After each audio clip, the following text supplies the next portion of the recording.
बात उस समय की है जब मैं बस में कंडक्टर की नौकरी करता था। एक रात घर वापस आते समय बस के किसी यात्री ने एक कहानी बताई थी जो उसके गांव में बीती थी। उसने बताया कि किसी समय उसके गांव में कमलेश नाम के एक व्यक्ति रहते थे। कमलेश ने एक बार स्वयं पदयात्रा पर जाने का निर्णय लिया क्योंकि कमलेश को ऐसी चीजों में काफी रुचि थी जिसका वह बहुत आदी था। पूरा दिन सामान्य रहा। पेड़ों और झाड़ियों ने उसके चारों ओर घेरा बना लिया। उन्हें पहाड़ों में बाहर रहना अच्छा लगता था। उसे कुछ भी अजीब नहीं लग रहा था। इसलिए कमलेश पहाड़ों और झाड़ियों के बीच आगे बढ़ता जा रहा था। ऐसा तब तक था जब तक वह अपनी कार की ओर वापस नहीं जा रहा था। कमलेश ने सोचा कि 8 घंटे की पैदल यात्रा काफी अच्छी थी। आसमान में पहले से ही अंधेरा हो रहा था और उसे जल्दी वापस जाने की जरूरत थी। इसलिए वह पीछे मुड़ा। अजीब बात यह थी कि वह पीछे के निशान को नहीं पहचान पाया। रात के अंधेरे में वह रास्ता भटक गया। वह घबराने लगा।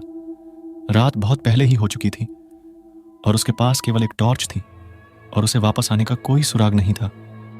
वह जानता था कि पहले ही बहुत देर हो चुकी थी और खतरनाक जंगल से होकर गुजरना बहुत खतरनाक था। उसे चिंता होने लगी कि रात के लिए उसके पास कोई आश्रय नहीं होगा। जब लगभग सौभाग्य से वह एक टूटे फूटे मकान में पहुंच गया। मकान अंधेरे से घिरा हुआ था और ऐसा लग रहा था जैसे वर्षों से कोई भी वहां नहीं गया था। लेकिन वह जानता था कि यह एकमात्र जगह थी जहां वह दिन के उजाले तक आराम कर सकता था, खासकर जब से उसकी टॉर्च की बैटरी खत्म हो रही थी। उसने कई बार दरवाजा खटखटाया लेकिन किसी ने उत्तर नहीं दिया। इसलिए उसने खुद को अंदर जाने दिया। अजीब बात यह थी कि कमरे में एक व्यक्ति के लिए उपयुक्त बिस्तर पहले से ही किसी का इंतजार कर रहा था। कमलेश को यकीन था कि अगर मालिक आएगा तो वह उसको समझा सकता है। उसे यकीन था कि मालिक को कोई आपत्ति नहीं होगी, या शायद वह मर चुका था। इसलिए वह आगे बढ़ा और जैसे ही कमलेश बिस्तर पर बैठा, बिस्तर अजीब ढंग से चरमराया। ऐसा लगा जैसे पूरा कमरा ही हिल गया हो।